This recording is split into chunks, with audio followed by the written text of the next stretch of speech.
Listen, I didn't know that a professional cake cutter was a title, but now it's apparently on my resume. Welcome to case study number 5, the bare minimum. I'm planning a wedding out of state and I learned something. What I think is common sense might be a luxury to others. I'll let you let that sink in for a minute.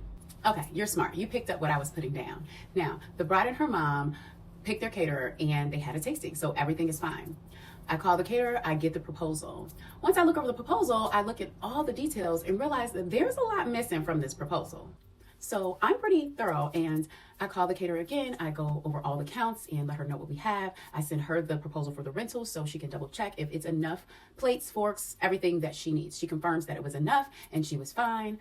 Cool. I let the caterer know what time the cake would be arriving and that it was a faux cake and there were sheet cakes to be cut and served to the guests.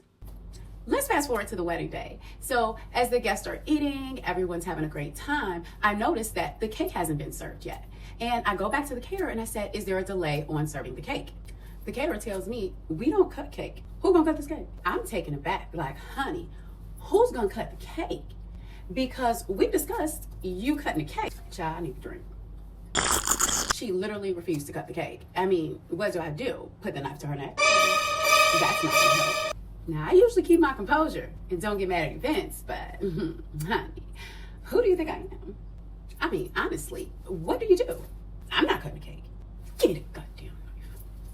Well, knife in hand, cutting cake for the guest. Yes, I went ahead and did it.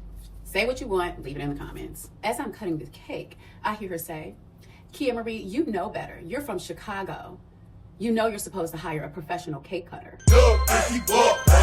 We don't have those. If we have professional cake cutters, please put in the comments where you find a professional cake cutter, because I'm the only one in Chicago outside of a bakery or our chefs because they literally do this job.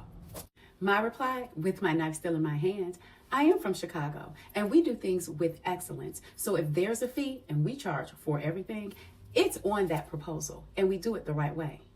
Now, that's not a dig for the state I was in, but it was a dig at that caterer. I've done weddings all over the world, and that has never been a problem. Of course, you know what I'm going to say. The wedding was beautiful, the couple was happy, and so were the guests. Now, here's a tip from a professional cake cutter. Always carry a cake knife and server in your emergency kit because you never know when you'll need it. My next tip is double check, triple check, go over the details over and over and over again. Make sure that everything is itemized because you never know, you might get surprised. That wraps up case study number 5. I will see you next Tuesday for our last case study number 6.